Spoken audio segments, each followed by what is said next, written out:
Welcome to Fashion Forum with Nellie in partnership with SA Creatives, shooting from Stadio School of Fashion in Johannesburg. Last week we spoke about beauty ideals, beauty standards, as well as inclusivity and representation of the media.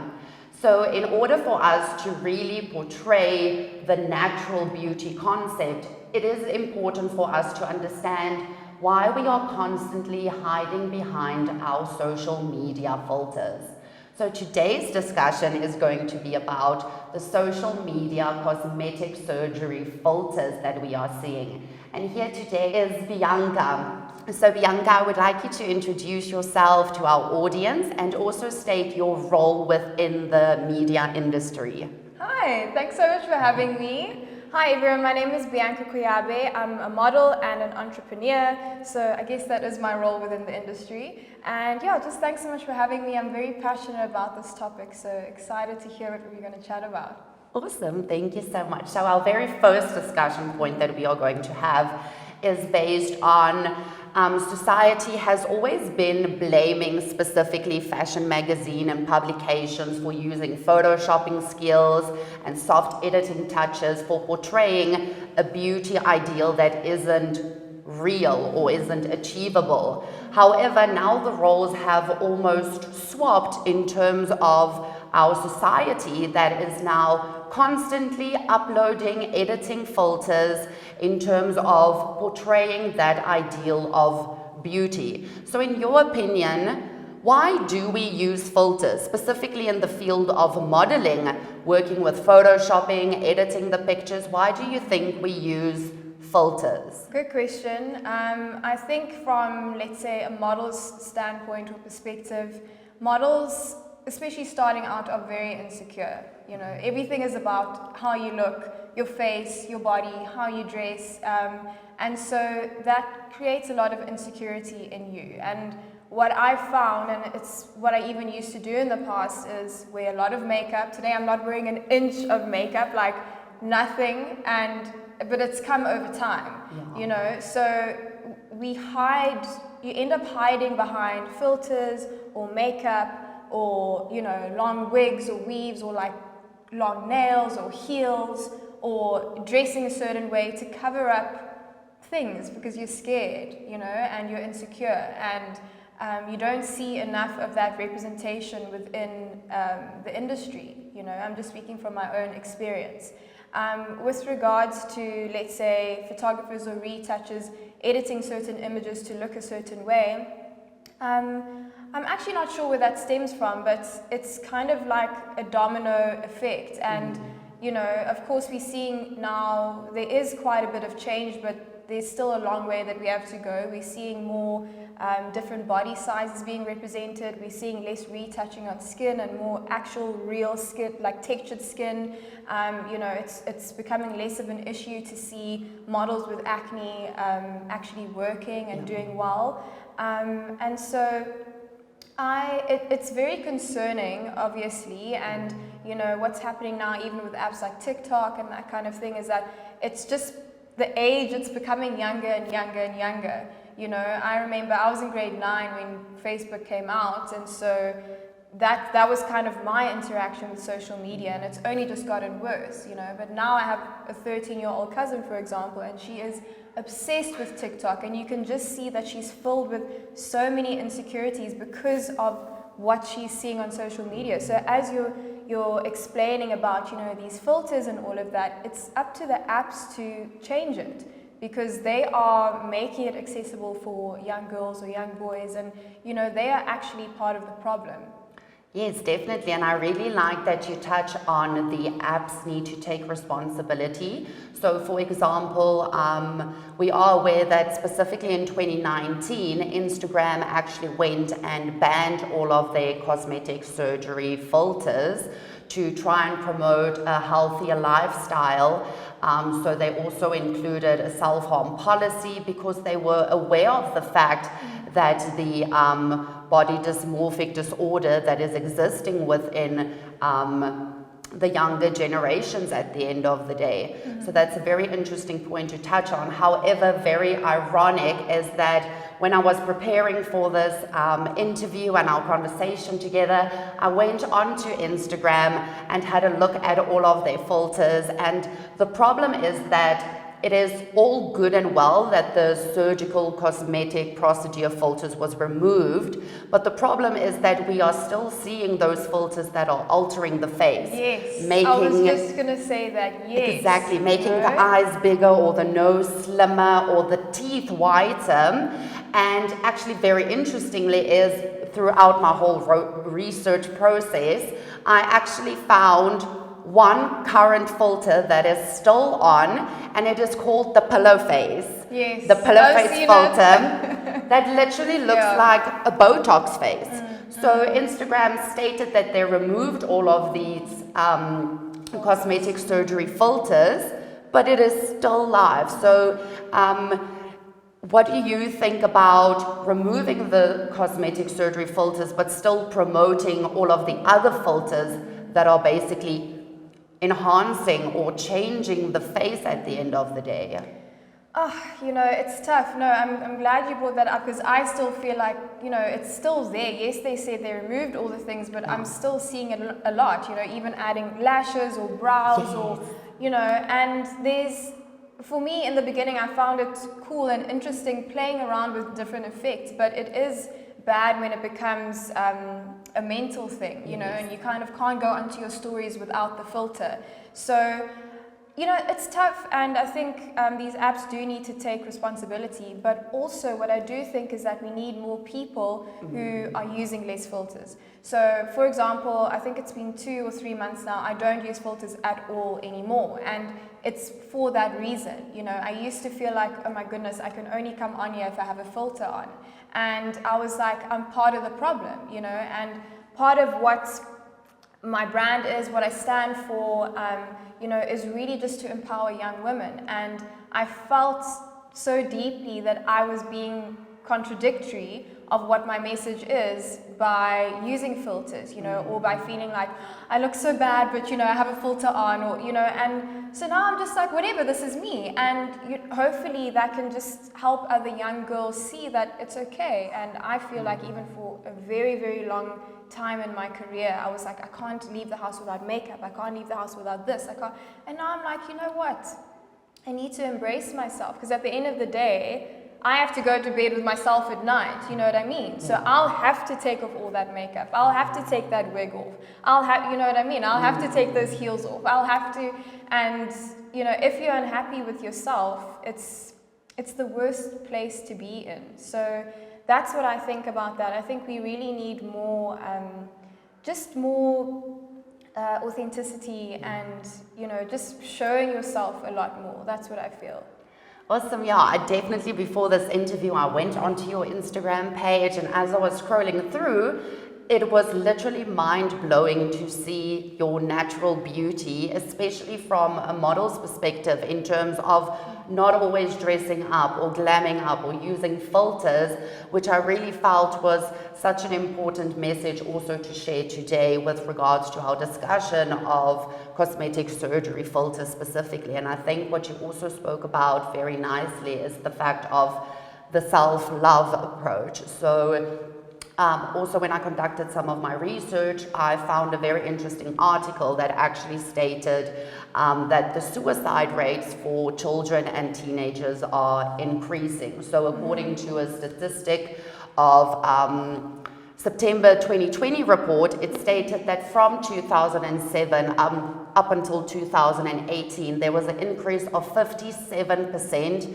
in suicides for pediatric patients, meaning that this young generation is very anxious. They don't have a lot of self-love. They are constantly comparing their visuals with each other, being under the pressure of the finding approval from people they don't even know or engage with. So I think that's definitely the problematic approach of how depressed this young generation is, not only by social media and representation, but an overall feel at the end of the day.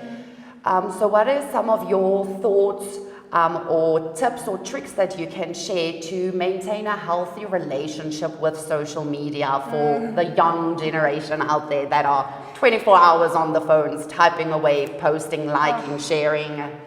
Yeah, so I've got two younger brothers, and my one brother's obsessed with TikTok. He'll sit there, and rightfully so. I've been in that rabbit hole too. I've sat there for like 3 hours at one point. I was like, oh my God, this is crazy. You know, I think it's just being aware of your consumption. But first it has to come within. You have to actually make a conscious effort to say, okay, I'm going to spend less time on social media. So for myself, I use social media a lot to reach more people. I use it to promote myself. I use it to get jobs.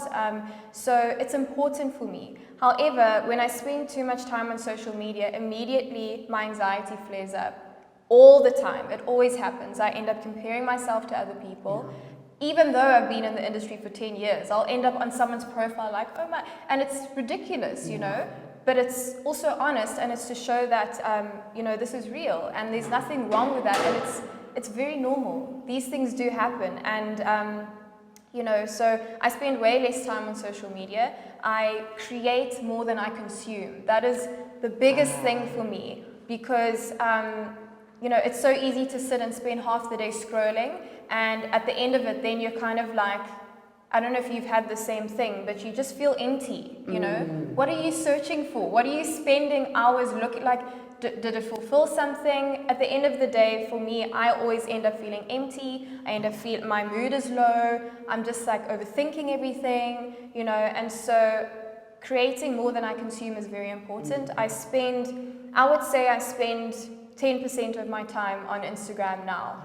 But if you look at my profile, I upload twice a day, and you'd think I'm always sitting on my Instagram, but I'm not. I create a ton of content, and I'll post, and I'll sit and I'll engage and, you know, respond to DMs and that kind of thing, but it's designated. It's like an allocated time. From this time to this time, I'm doing this on Instagram, and then I log off, and then I do the rest of the stuff that I have to do.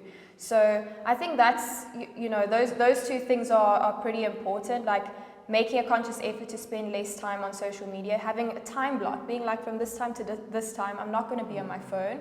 Or if I am going on Instagram, what specific thing am I going there for? Am I going to get an inspiration for a content piece? Am I going to look at something that I just remembered, and, you know, not going there and then forgetting why you're going there, then you end up scrolling for 3 hours. So it's this thing of being present. You need to be conscious of what you're doing. You know, I'm sure a lot of people can resonate. You know, the minute you unlock your phone, it's just a natural thing. Where does your thumb go? It will either go to WhatsApp or an email or Instagram. Those are my three. I know it. I'll first go into Instagram. What am I looking for? So when I do that, I have to call myself out and be like, no, there's nothing you need there. That's a force of habit. Get out. You know, and the same even with WhatsApp. You know, I'm like, do I need to go there right now? You know, or what am I looking for there? Is there someone's message I need to respond to or not? You know, emails as well. And so I've had to really just make sure that I'm strict with that. And what helps is having a good morning routine for me. I don't check my phone until about maybe 9. So I do everything I have to do. I'm up at 5 most mornings. I've worked out, I've meditated, I've prepared what I'm going to do for the day, I've prayed, I've done my affirmations, I've journaled, I've taken care of myself first. And once that's done, then I'll go and do what I have to do on social media. And once that's done, then I'll go and do the other stuff that I need to do, you know, because it can become this very consuming space. And so I think being more conscious, being more aware, that's what's really important, because we kind of like, you know, if you look around, everyone is hunched over like this. Exactly. Everyone's, you know, everyone's complaining of back pains and it's because of this, literally. And sometimes, like, for example, my boyfriend will be on his phone, literally I'm like, you got to lift your hands up, you know, and so even something like that, and I'm guilty of it too. I mean, I'm not perfect. I'll be like, okay, and I got to lift my like chin up and do what I have to do, you know, because I'll be like this for like 3 hours. I'm like, oh my gosh, my neck is so sore, and why, you know? So I think, those are just my tips. That's what I do, and it's helped me a lot. It's improved my mental health. very open about my mental health journey. You know, I've suffered from depression, anxiety, and you know, social media is a great tool. I love social media. You know, I don't think it's bad at all, but I think the way that we consume things on social media, because there's so much stuff being put out all the time, every second there's a new reel, there's a new TikTok, there's a new YouTube video, there's so many things, and so we need to choose what we're going to consume as well, you know. Another thing is unfollowing or muting accounts that don't serve me, that don't make me feel good. You know, if I go in there and I don't feel good, or I'm questioning something about myself, I'm either going to unfollow the person or I'm going to mute the person. Sometimes you don't want to be too like dramatic and unfollow, and then someone's like, but why? And it's like, it's not personal, it's just, you know, so if that's going to cause, just mute them and see what that does for your mental clarity, you know, for your anxiety levels. Trust me, like I was speaking to a friend of mine, and you know, she was kind of speaking about the same thing, and I was like, try do these things, and she gave it a month, and there was a huge difference, you know. So that's what I would encourage the youth and just everyone to do. That's really a lot of very helpful tips and tricks. I think I also need to start engaging with my early morning routine, just focusing on myself, and then literally about, if there's a certain profile that really doesn't make you feel good, it's about self-love at the end of the day. So not feeling guilty for unfollowing or not supporting that specific campaign or brand anymore. So if we have this discussion about filters and the social media idea of beauty and the cosmetic surgery filterings, would you then also say that the whole approach of liking also influences the idea of how we feel about ourselves, the anxiety, whether you are worthy according to the peers, and even the success, I think specifically in the model industry for getting campaigns or being promoted or collaborations. How do you deal with that obsession of increasing the likes or not feeling worthy if you just receive like 2 likes or 100 likes? Yes. It's a tough one, and it's a work in progress, and it's something that we all face. You know, you'll have one video or post that does really well, and then you feel good about yourself, and you have this like endorphin rush. It's weird, you know. And then when something does bad, it's like, oh my goodness, like let me just delete my whole Instagram. I think I'll go back to the point that I mentioned previously, which is to create more than you consume. It's just a domino ripple effect. So the more you spend time obsessing over likes and refreshing and refreshing and refreshing, the more it creates this thing where you're just like, how many likes did I get for this? Refresh. How many likes did I get now? Refresh. So it's kind of like when I put something out into the world, I put it out and that's it, you know. I don't, but it's a work in progress, you know. I know someone might be like, oh, but it's not that, it isn't that easy, it isn't. Yeah. And it's taken years to get to this point, you know. But I can say, you know, if there's someone watching who's, you know, wanting this advice and wanting to know how to get over this, just do it. Just try it now. You know, you don't have to go through years and years. Like, just be disciplined enough to work on this stuff now, because it actually does require work. You can't just expect to not worry about likes anymore. You have to work on not worrying about likes anymore. It's a normal thing. It doesn't mean that you're vain or you're self-obsessed. It's very, very normal, because people want to be liked. People want people to find them interesting. People want to have, you know, a voice. It's very normal. And so, it is tricky, but for me personally, I use my Instagram more for business. And so I just treat it like a business. I'm not emotionally attached to my Instagram. And so, you know, that's what works for me. But of course, someone who's just sharing their life and just like, hey guys, like my picture, of course, it may feel like, geez, well, who even cares about what I'm talking about? I think it's just important to not obsess so much over the app. Whatever app it is, Facebook, YouTube, whatever, you have to work at it. It's just a work in progress. So you have really provided some very insightful information, especially I think for the younger generation who might have this very obsessive nature about likes and filters and enhancing the beauty and having lashes that is 10 centimeters long and looking like not the true beauty. We all have freckles or marks or the baggy eyes. It's part of life, and I think what is important is, I mean, especially with regards to you being a model and entrepreneur, and I mean, really the fact that you completely removed yourself from filters or beauty editing, touching up, and basically what I want our last discussion point to basically be is I want you to identify so the specific changes that you want to see, whether it is in the model industry or within the field of social media or filtering. So what are you currently doing in your specific field to be the change that you wish to see? I love that. Well, as I mentioned earlier, no filters anymore, like none completely. And in the beginning it was a bit scary. I was like, oh my goodness, like my bags, I need a little, but it's very, very empowering and liberating. And so, yes, that's what I'm doing in terms of social media. Also, not editing my pictures. You know, I may put up the brightness a bit or adjust the contrast, but I'm not physically taking anything out. I'm not adjusting anything on my body, and I think that's really important as well, because I'm kind of, people would look at me and be like, are you sure you're a model though? You know, height and body type and all of that. And, you know, it's just, it is amazing that the industry is starting to change, which I really love. And so, you know, I'm just trying to be an example that if you have a dream, if you have, you know, something that you want to achieve, not only becoming a model, but you can do it, you know. I was turned down by so many agencies. I was told to lose weight. I was told to do this, you know, and I just had to accept myself first. And so, you know, in the traditional sense, I wouldn't be considered a model, but also what is that? Like, what does that actually mean? You know, you can be a model if you have the X factor, you know, if you have that thing, you can be a model. You don't need to be a certain height or weight, or have the perfect skin or the perfect hair. No, you just need to have that drive, that determination, and that X factor.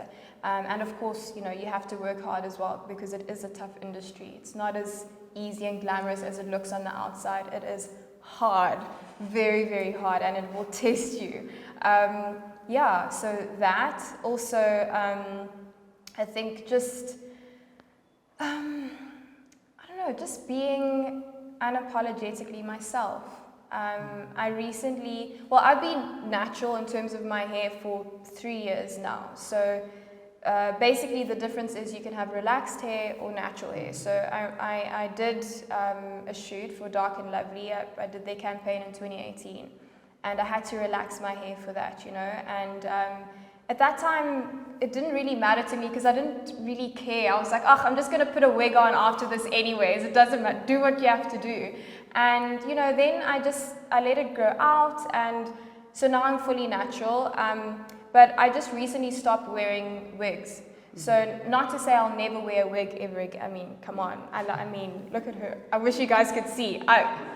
Wigs are amazing and such an incredible expression tool, you know. So I love a beautiful long wig, but I was like, for myself, for my the younger girls looking at me, I have to try this and I have to commit to this. So during lockdown, we couldn't do our hair, we couldn't do our nails. It was rough. We had to learn, you know, and I was stuck with my hair, and I was like, I don't know how to style my hair. That's just me being honest. I don't know how to do like a protective style. I don't know how to do, I didn't know anything. And so I spent a lot of time just watching YouTube videos. I was like, let's do this. Okay, what products do I need? I didn't even know like what products to use on my natural hair, just because of like growing up and society, and you know, you see just what beauty is within society. You know, long, beautiful, luscious locks, like that's what you think is beautiful. And you go in the mirror and look at your hair and you're like, that, you know. And so I just started wearing wigs and weaves all the time. And so lockdown, you know, at 27 years old is when I was forced to learn how to deal with my natural hair.